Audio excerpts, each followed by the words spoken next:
UP में 53 दिन के अंदर 3 माफिया की पुलिस कस्टडी में मौत हो गई है और उनकी मौत के साथ ही पुलिस पर सवाल खड़े हुए तो कई लोगों ने चैन की सांस भी ली है।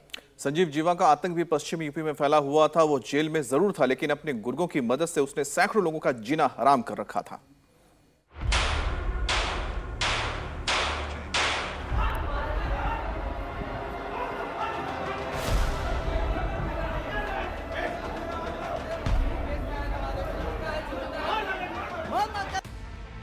यूपी की राजधानी लखनऊ की कोर्ट में जिस माफिया संजीव माहेश्वरी उर्फ जीवा का मर्डर हुआ है, उसका आतंक आधे यूपी में फैला था।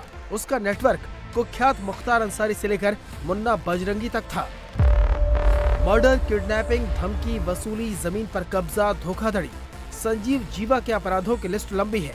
ऐसा दबदबा था कि 22 से ज्यादा मुकदमे दर्ज हुए, लेकिन 17 मामलों में बरी हो गया। राजनीतिक रसूख ऐसा कि पत्नी को चुनाव तक लड़वा दिया, लेकिन जब मौत आई तो भागने का मौका नहीं मिला। कुछ ही सेकंड में संजीव जीवा के जिस्म में 6 गोलियां उतार दी गई, मौत आ गई। मुख्तार अंसारी के शूटर जीवा पर 2005 में कृष्णानंद राय पर गोली चलाने का आरोप था। एक कंपाउंडर से क्रिमिनल बने संजीव जीवा का खौफ पूरे पश्चिमी उत्तर प्रदेश में था। जीवा पर हत्या, अपहरण, फिरौती के दर्जनों मामले दर्ज हैं। मुजफ्फरनगर का रहने वाला जीवा पहले एक मेडिकल स्टोर में कंपाउंडर था। यहीं से उसने जुर्म की दुनिया में कदम रखा और धीरे धीरे यूपी पुलिस के लिए सिरदर्द बनता चला गया। सबसे पहले फिरौती के लिए उसी मेडिकल स्टोर के मालिक को किडनैप किया जिसमें वो कंपाउंडर था। फिरौती के लिए कोलकाता के कारोबारी के बेटे का अपहरण किया। फरवरी 1997 में ब्रह्मदत्त द्विवेदी की हत्या में जीवा का नाम आया। 2005 में कृष्णानंद राय पर गोली चलाने का आरोप लगा। 2017 में कारोबारी अमित दीक्षित की हत्या की साजिश में भी नाम आया।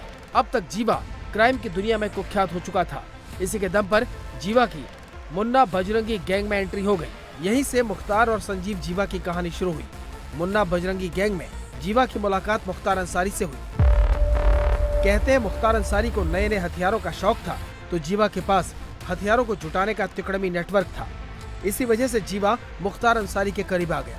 जीवा ने अपनी पत्नी को राजनीति में उतारने की कोशिश की, लेकिन उसकी पत्नी 2017 में आरएलडी के टिकट से चुनाव हार गई। जीवा के गैंग में 35 से ज्यादा शूटर हैं। इन्हीं के दम पर जीवा जेल से अपनी अपराध की दुनिया का नेटवर्क चला रहा था। कृष्णानंद राय जो पूर्व विधायक रहे हैं तथा ब्रह्मदत्त द्विवेदी जी जो पूर्व मंत्री रहे हैं, उनकी हत्या में तथा एक कारोबारी और अमित दीक्षित के भी हत्या में इसका नाम आया है।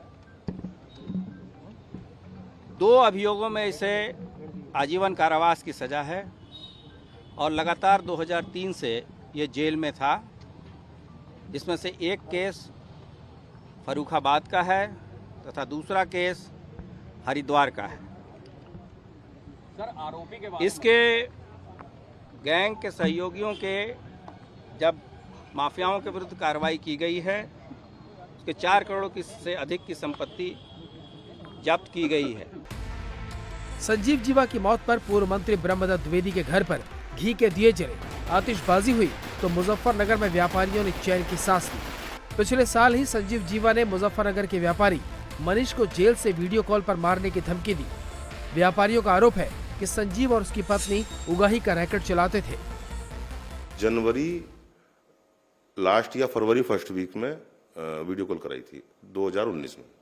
तो क्या बोला आपसे जब वीडियो कॉल जीवा से बात करी तो क्या बोला जीवा ने? उन्होंने तो ये कहा कि उन्होंने कुछ पैसों का पहले मुझे समझाया हुआ था कि इनको पैसे दे दो और तुम्हारा किसी तरह की कोई परेशानी नहीं होगी। एक तरह से वो प्रोटेक्शन मनी जिसको महीना बोलते हैं, वो बहुत लोगों से, मुजफ्फरनगर के बहुत सारे लोगों से वो लेते हैं और उसी से उनके ये सब काम चलते हैं।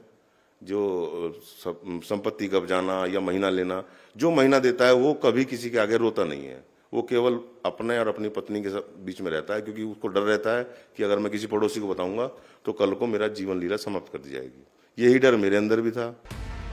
पीड़ितों के मुताबिक इस अपराध में संजीव जीवा अकेला नहीं है, बल्कि उसकी पत्नी भी इस रैकेट में शामिल है। संजीव जीवा की बीवी पायल माहेश्वरी को जयंत चौधरी की पार्टी ने साल 2017 में मुजफ्फरनगर सदर विधानसभा से टिकट दिया था, लेकिन वो चुनाव हार गई। पुलिस और प्रशासन भी संजीव जीवा पर एक्शन ले चुका था। संजीव जीवा की मुजफ्फरनगर के सिविल लाइन थाना क्षेत्र के महावीर चौक पर मौजूद 3 मंजिला अवैध कॉम्प्लेक्स को 8 मई 2022 को सील किया जा चुका है। कुल मिलाकर उसकी 4 करोड़ की प्रॉपर्टी सील हो चुकी है। इंटर की पढ़ाई करके अपराध की दुनिया में आने वाले संजीव के आतंक का अंत हो चुका है। उसके गुर्गों पर भी एक्शन की तैयारी है। इंडिया टीवी हर वक्त हर जगह डाउनलोड करने के लिए सर्च करें India TV news Google play store या ऐप स्टोर पर। क्राइम की खबरों से अपडेटेड रहने के लिए India TV crime alert channel YouTube पर सब्सक्राइब करें, बेल आइकन दबाना न भूलें। सावधान रहें, सुरक्षित रहें, देखते रहें। India TV crime alert.